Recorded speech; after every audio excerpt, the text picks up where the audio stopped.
You know how it is. If you didn't go what you've gone through, you wouldn't be who you are today.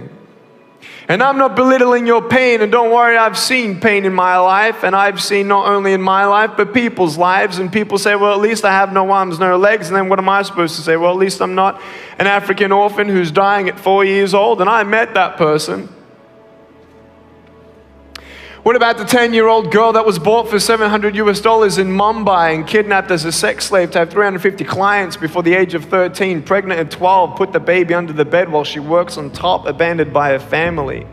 After she pays her debt of $700 US after 3 years with her child, she leaves on the streets of Mumbai hoping for a new life. No family, no job, no food.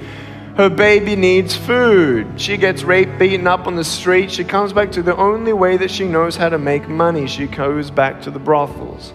She gets pregnant at 15 the second time, and then that child dies, and then 20 years old, she comes up to me. Yes, I have met this woman.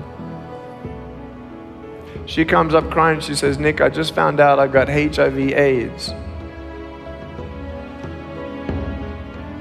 And I got fired from being a prostitute. What do you say to that? You may have arms and legs, but unless you know 3 things. Number 1, who are you and what your value is? Number 2, what is your purpose here in life? And number 3, what is your destiny when you're done here? If you don't know the answers of any of those 3 questions, you're more disabled than I. The first thing I want you to take away from today is this: you will have good days and you'll have bad days, but you will always learn something more or something new, and you will learn more overall on bad days than good days. You will learn more about yourself, you'll learn more about relationships, you'll learn about life and principles, and it'll build your character. If you're a person who wants to, let's say, improve on your character of patience, let's say, don't complain when you're waiting in a line. You ain't going to grow in patience until you're put in a place to wait. It's like you go into a gym and, you walk in through the front doors and, you tell your wife or your husband, I'm going to the gym. You go into the gym and you come in 3 feet and you do a U-turn and you ride out, I went to the gym. Ain't gonna do nothing. You gotta go in there, and what are you gonna do? You gotta pick up the weights, and you exercise the muscles that you wanna build. I stand before you without arms and legs, but a very strong man because of the bad days in my life. WTOH. What's the opportunity here? So you're having a bad day, maybe you had a fight with someone, maybe you lost the big sale, maybe someone cut you off in traffic and then you didn't get your favorite lunch, and then you missed getting into Soul Cycle class, and then you had a difficulty on the way home. So let's say that's happening. You simply run the WTOH question, which will allow you to pivot.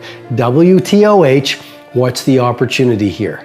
See, there's great power in a question, and it allows your brain to hunt for something good. And so how do you pivot? You ask yourself, what's the opportunity here? You have a fight with someone, let's say one of your family members. You say, what's the opportunity here? Well, your brain then starts to look for the opportunity, which is, I can learn how to communicate better. Or this is an opportunity for me to show forgiveness and grow in my personal bravery. This is an opportunity for me to understand my family member better. It's a great and powerful question. I worked for Miss Hughes for about 8 months, and I got a weekend gig in New York. So I would do weekdays at WOL in Washington and drive up on Fridays after my shift, which would end at 7 o'clock. And I'd be on all weekend long over in Queens. That's where the radio station was located. And then I would drive back to DC, and I would never even stop at my parents' house. Never had time for friends because everybody was kind of not understanding my dream and kind of laughing at me or something, or trying to, or, my friends were like real immature and stupid and wanting to party and hang out, and I'm on a path, and my parents were very, oh, do you want something to eat? What is this crazy thing you're doing called radio? I would sleep in my Subaru. They gave me a Subaru for college graduation. And I would sleep in my car at every rest stop between New York and Washington, D.C. to block out the noise of people telling you can't do it. Right. I would literally I'd have a blanket, an alarm clock, and a quilt. And I would take a bird bath in the bathroom. I'd be woken up by the man sweeping next to my Subaru looking at me because I'm like the crazy, girl and I had a baby shade without a baby. Pull the baby shade down, And that was my life. For about 2 months, I was going back and forth.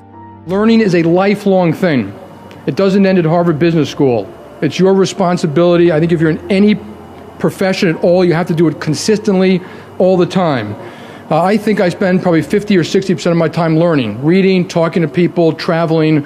It's the only way you can keep on top of this global world of ours. And it's even tougher now because of the globality of the businesses you're all going to deal in. How? Reading is the most important one. But the second one, which is often forgotten, is talking to other people. You can learn more from speaking to people in 15 minutes than if you spent your life doing something. They can explain it to you, and you can learn from watching people.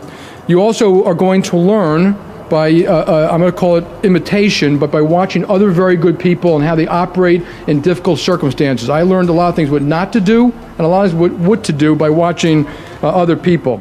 The main thing I try and tell all my friends, family, kids, is do your homework. Why do you want to compete with somebody on a level playing field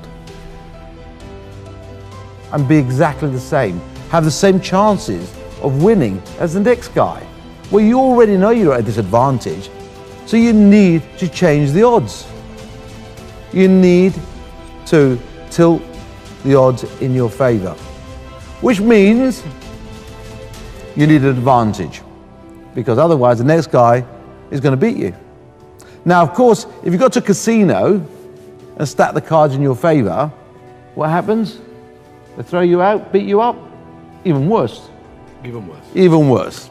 In business or in life, it's called doing your homework and being prepared. And it's what you're expected to do. Stack the cards in your favor. There's no shame in that. It's not illegal. It's exactly what you need to do in your life.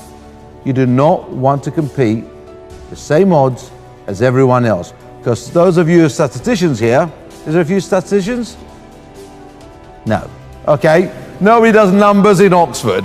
Good. That's probably the other thing I was good at, numbers. You'll find out it averages out. So do your homework, prepare yourself, make sure you've got the advantage, because it just doesn't come. And for me, every time I go into a deal or I have to achieve something, I would work so hard. I would stack the cards in my favor to give me a chance of winning. And even then, sometimes you lose, because that's a fact of life.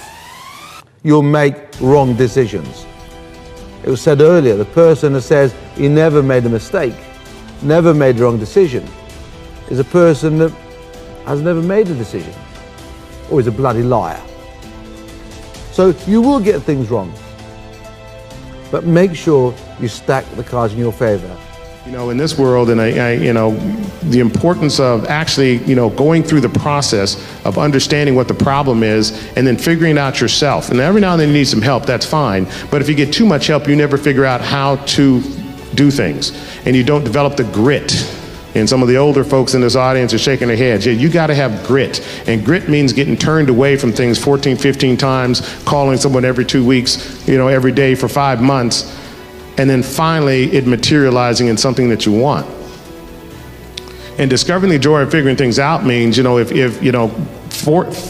fight through those problems, understand and learn how you address those problems, and come up with the answers to those answers to those problems in a solution that is uniquely yours.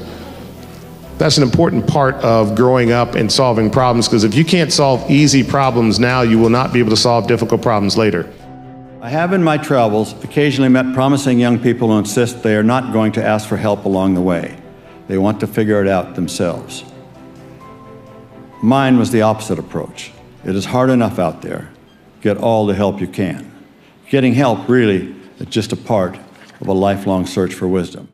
I always tell people, I say, the secret is there's certain times don't think. Like when you get up in the morning, don't think. Just roll out of bed, go in your life cycle, or go on a bicycle ride, or go to the gym, work out. You know that's what you have to do. And then read something and learn something. So don't even think about it.